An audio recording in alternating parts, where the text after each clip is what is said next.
Hello दोस्तों, मैं लेकर के आया हूँ आप लोगों के लिए एक न्यू मोटिवेशनल स्टोरी। माँ का श्राद्ध। 80 के दशक की बात है। एक दंपत्ति वीरेंद्र नगर में पूरे परिवार के साथ रहता था और वह दंपत्ति बहुत खुशी से अपना जीवन यापन करता था।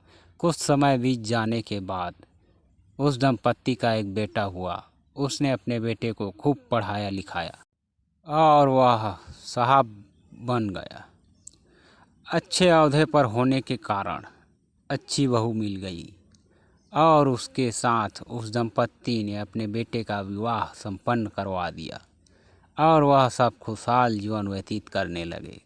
कुछ और अरसे बाद उस दंपत्ति की पत्नी बीमार पड़ गई और बीमारी के ज़्यादा बढ़ जाने से उसका निधन हो गया। पुत्र और बहू बहुत दुखी हो गए। अब अपने माँ के देहांत के बाद भी जैसे तैसे अपना जीवन यापन कर ही रहे थे कि उनके जीवन में एक नया मेहमान का आगमन हुआ और उसका नाम रखा गया रघु कुमार। और वे फिर अपना जीवन खुशहाली से व्यतीत करने लगे। तो एक दिन रात को सोते समय बहू ने कहा, सुनो जी, हम क्यों ना माँ का श्राद्ध करवा दें। 1 बरस बीत गए हैं।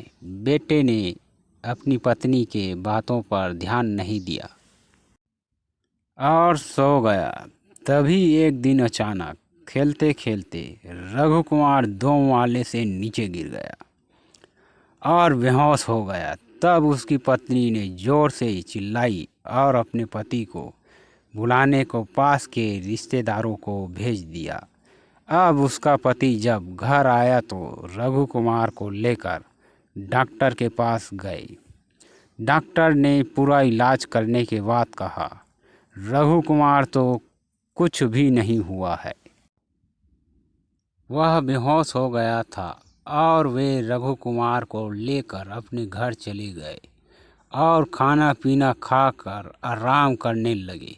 तभी रात को सोने के वक्त बेटे के सपने में माँ का धुंधला सा छवि दिखाई दिया और एक आवाज़ सुनाई दी, बेटा, मैंने आज तक तुम्हें संभाला है तो अपने पोते को भी संभाल लिया।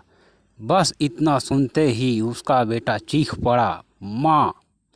और इतना सुनते ही उसकी पत्नी भी उठ गई। उसके शयन कक्ष में माँ की बड़ी सी तस्वीर रखी हुई थी जिससे वह लिपट कर रोने लगा और उसे अपने भूल का एहसास हो चुका था। और दूसरे दिन ही 21 ब्राह्मणों को बुलवा करके अपनी माँ का श्राद्ध किया और दान पूर्ण किए और उसके बाद वह फिर से खुशहाल जीवन यापन करने लगे। तो दोस्तों, कहानी कैसी लगी कमेंट करें, लाइक करें और सब्सक्राइब करें। बेल आइकन को दबाना ना भूलें, ज़रूर दबाएं। ऐसी कहानी मैं फिर न्यू लेकर आऊँगा आप लोगों के लिए। आपका अपना स्टोरी मैन।